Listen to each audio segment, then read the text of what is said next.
Queridos amigos de la Peña Literaria Cervantes Shakespeare y a todos los que nos ven en el mundo a través de YouTube en nuestro canal, a todos los amigos de Houston, Texas y bueno, pues a todo el que le entre y vea cómo está la onda. ¿Dónde estamos? Estamos parados en la mera entrada, en la entrada principal del Museo de Arte de San Salvador, en el bellísimo país de El Salvador, en Centroamérica. Y bueno, hemos venido hasta este lugar, a diferencia de Guatemala, que grabamos esta participación en el centro, porque el centro de acá, dijéramos, no es muy seguro y había demasiada gente. Ayer que estuvimos ahí, mucho alboroto, y nos pareció no un lugar muy adecuado para hacer esta grabación. Pero estamos aquí en otro de los corazones de la ciudad, en la zona rosa de San Salvador. Aquí es una zona hotelera, en la zona de los museos, es una zona, digamos, un tanto adinerada, ¿no? Como todas las zonas que hay en las diferentes ciudades. Así que decidimos escoger este lugar, Karen Rubio en la cámara, su servidor Efren Rubio, para hablar un poco de la literatura salvadoreña. Y bueno, la literatura salvadoreña no es muy prominente, digamos, como en otros países, dijéramos México, Chile, Argentina, el Uruguay, en fin, por múltiples situaciones. Primero que el país pues es muy pequeñito, realmente es un país que, nos decía un taxista, se le da la vuelta, pues en un día completo uno ha recorrido El Salvador, digamos, ¿no? Los principales puntos, así que es muy pequeño.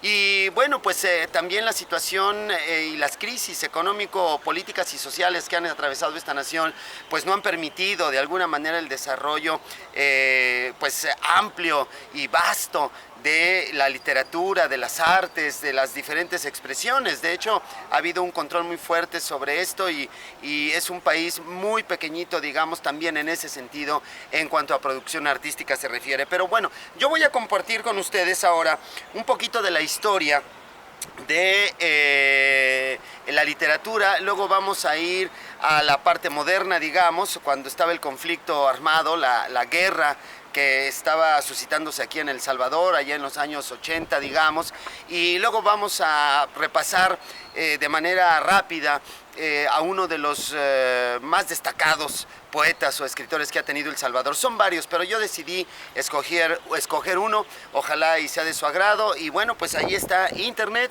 y toda la vasta información para que ustedes vayan descubriendo junto con nosotros la literatura latinoamericana. Así que bueno, lo voy a leer porque ya saben ustedes que no me lo puedo aprender todo de memoria, es demasiado, pero lo voy a leer. En la década de 1940 alcanzó su madurez un grupo de escritores, entre quienes se cuentan Pedro Geoffroy Rivas, Hugo Lindo, José María Méndez, Matilde Elena López, Julio Fausto Fernández, Osvaldo Escobar Veledo, Luis Gallegos Valdés, Antonio Gamero y Ricardo Trigueros de León. Pedro Geoffroy Rivas produjo una obra lírica marcada por las vanguardias y además desarrolló una importante labor de rescate de las tradiciones indígenas y de la lengua popular. La poesía de Osvaldo Escobar Velado tiene una delatada preocupación existencial y un componente esencial de denuncia de las injusticias sociales. José María Méndez y Hugo Lindo exploraron nuevas fronteras de la narrativa. Numerosos escritos de esta generación jugaron un papel muy activo en el movimiento democrático que puso fin a la dictadura del general Hernández Martínez. Sin embargo, algunos de ellos colaboraron activamente con el régimen del coronel Óscar Osorio. Dentro, aquí anda una mosca, miren ustedes, bueno, que me está interrumpiendo mi trabajo. Dentro de un proyecto de modernización del Estado, Osorio promovió una de las políticas culturales más ambiciosas en la historia de El Salvador. Para citar un ejemplo, a través del Departamento Editorial del Ministerio de Cultura, posteriormente Dirección de Publicaciones del Ministerio de Educación, bajo la enérgica dirección del escritor Ricardo Trigueros de León, se desarrolló una labor editorial de gran alcance, la cual constituyó a la vez un paso decisivo en sentar las bases del canon de la literatura salvadoreña. De forma paralela tuvo lugar un proceso que había de afectar el desarrollo de la literatura, el auge y la universalización de la industria de la cultura. Hacia 1950, resultaba bastante claro que los medios de difusión masiva estaban desplazando a las bellas artes y a la cultura popular tradicional como generadores de referentes imaginarios de la población. Grave, algo muy grave. Ante esta situación, la literatura fue quedando relegada a una incómoda marginalidad. Esta debilidad hizo del trabajo artístico un fácil rehén del régimen militar. Pues claro, cada vez más deslegitimado por la corrupción y la esencia de libertades políticas. En este convulsivo contexto surgió una literatura que asumió el legado de los escritores de la generación comprometida. Y toda la literatura que abogó por el acompañamiento a las luchas populares de liberación que definieron en gran medida el concierto artístico literario salvadoreño de la década de 1950 a 1980. En 1984, el poeta Salvador Juárez dirige el taller literario de extensión universitaria en la Universidad del Salvador. A este proyecto se integran algunos jóvenes que en 1985 consolidarán su práctica literaria en el taller literario Xibalbá. Algunos de sus miembros fueron Javier Alas, Otoniel Guevara, Jorge Vargas Méndez, Nimia Romero, David Morales, José Antonio Domínguez, Edgar Alfaro Chaverri, Antonio Casquín y los poetas caídos en combate, Almícar Colocho y Arquímedes Cruz. Este grupo sería uno de los colectivos literarios más sólidos del último lustro de 1980. Fíjense que cuando leo esto y dice acerca de los poetas que cayeron en combate, de verdad que, créanmelo, la piel se me enchina, porque no sería imaginable, pues, un poeta cayendo en combate, ¿no? En estas épocas que estamos viviendo, en esas épocas, ya tuvimos uno, bueno, que fue asesinado por cuestiones políticas y muchos otros. Ahí está García Lorca, que ya lo habíamos revisado en la Peña Literaria. En México hay una casa del poeta refugiado. En fin, las artes siempre han tenido este problema y de veras que duele oír esto, un poeta caído en combate, de verdad. Bueno, militaban en el movimiento popular armado al mismo tiempo que ejecutaban una intensa labor de producción literaria. Algunos de ellos conquistaron reconocimientos en diversos certámenes de la época, juzgados por reconocidos escritores como Matilde Elena López, Rafael Mendoza y Luis Melgar Brizuela. Por ejemplo, en el certamen Reforma 89, impulsado por la Iglesia Luterana, cultivaron principalmente poesía, la cual estuvo marcada por su participación en la organización popular y en las filas de la guerrilla salvadoreña. Algunos artículos o muestras poéticas pueden encontrarse en ediciones de prensa de esos años. Su obra trashumaba los temas de la liberación, el amor y el futuro, la esperanza, por supuesto. Algunos miembros de Xibalbá resultaron gravemente heridos, marcharon al exilio o murieron durante enfrentamientos contra los cuerpos de seguridad. Otros se mantuvieron cerca de la actividad política o militar o se retiraron de ese entorno. Aparentemente constituyen el último capítulo de la literatura compromiso, una prolongación, en palabras del Hueso Mixco, de la estética extrema, un sentido de hacer literatura para dar respuesta y opción en un momento crítico.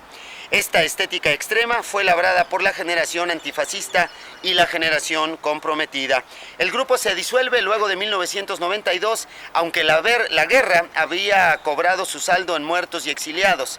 El legado de Xibalbá y las generaciones precedentes significarán gran responsabilidad a otros jóvenes y colectivos de escritores que irán surgiendo en las dos próximas décadas. Así que bueno, pues ahí está un breve resumen de lo que es la historia, digamos, moderna de la literatura. Hay otra parte en la conquista, en este proceso de evangelización también importante que ustedes pueden revisar.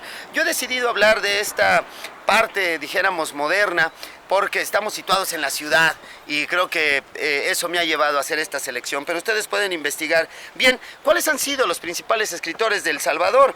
Vamos a empezar por Alberto Masferrer, que nació en 1868 y murió en 1932. También está Alfonso Quijada Urías, que nació en 1940, él no ha muerto. Alfredo Espino, Arturo Ambrogui, Aida Elena Párraga, Casquín, Alberto Soriano, nacido en el 71, Álvaro Menéndez Leal, Carmen González Huguet, Carlos Bucio, Borja, Claribel Alegría, Claudia Hernández, Claudia Lars, David Escobar Galindo, Edwin Ernesto Ayala, Elvidio González Ortiz, Francisco Andrés Escobar, Francisco Gavidia, Gabriel Otero, Horacio Castellanos, Hugo Lindo, Héctor Ismael Cermeño, en fin, entre muchos otros, porque la lista, bueno, pues ahí viene larga, digamos, ¿no? Así que, bueno, ya nada más para finalizar, les quiero decir que la Generación Comprometida es un movimiento intelectual que tuvo alta repercusión en la politización del país, contribuyendo a transformar la vida política, a crear condiciones para facilitar la apertura democrática de la nación frente a una dictadura militar y un sistema político conservador y de participación limitada. Bueno, y ahora les invito a escuchar un fragmento, no un fragmento, un poema de este extraordinario autor.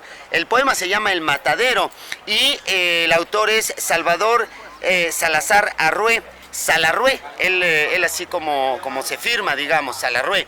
Así que vamos a escuchar esto que se llama El Matadero. Hay un solar, una galera de teja. Es casa sin paredes, los muebles varas de tarro atadas de pilar a pilar, las cortinas de carne olisca, las alfombras de cuero estacado. Casa acalambrada, hedionda, casa mala, de matar la res, rastro de sangre. Hay charcos rojos en el suelo, hay postes con ergástulas, altares del diablo donde adoran rezando las moscas negras, rizadas como barbas de mono, barba que se desplaza como gusanos de gusanera. En el solar hay 3 palos mochos donde se están llorando apersogadas las víctimas. La res presiente la muerte, avisada por el zumo de su propia sanguaza. El matador es un hombre gordo, bofo, de voz delgada, voz amujerada y delantal overo. En rojo barrioso y amarillo verde, de huevo güero y bilis. Es panzón y sonríe con boca de chancleta. Tiene manos peludas y atamaladas. ¡Qué pobre hombre feo y espantoso! Si Dios lo perdona, que lo perdone. Amanece. Amanece con un quinqué y un cuchillo largo. Anda entre berridos, arrastrando su sombra larga. Le ayudan 2 mozos descamisados, prietos como él. Le siguen los pasos 3 perros gordos, pesados y sanguinolientes como él. Esta casa es una llaga en el cerro. La mantienen los dianches, la custodian los sopes en largos retenes por turnos, entre graznidos y pleitos y aletazos de escoba rota sobre los pedregales y los basureros. Un día, el matador se ahogará con su propia saliva, alzando los brazos y dando traspiés, rojo de asfixia, caerá donde destazan y está mojado, caliente, sanguinoliente, pestilente. Un día se vendrá el temblor o el huracán o el incendio y la casa maldita perecerá entre el polvo y el humo y la res no llorará ya nunca más.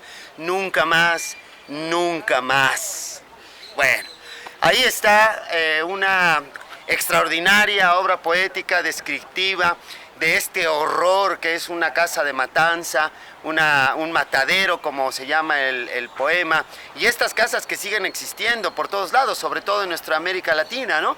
Así que, bueno, este hombre lo transforma en un poema doloroso, en un poema que nos llena de imágenes y nos deja ver y nos lleva hasta esa casa y a la figura de este hombre con el cuchillo, el perro, sus manos, él todo oliendo a sangre. Bueno, queridos amigos, para no hacerla tan larga, ha sido un placer estar con ustedes desde San Salvador. Nos vamos ya para Tegucigalpa, allá en Honduras, y allá estaremos también Karen y yo para compartir la literatura hondureña y bueno, pues para seguir contando aventuras. Los dejamos aquí instalados en el Museo de Arte de El Salvador y ha sido un placer estar con ustedes. Les mandamos un abrazo fuerte y los extrañamos mucho. Cuídense.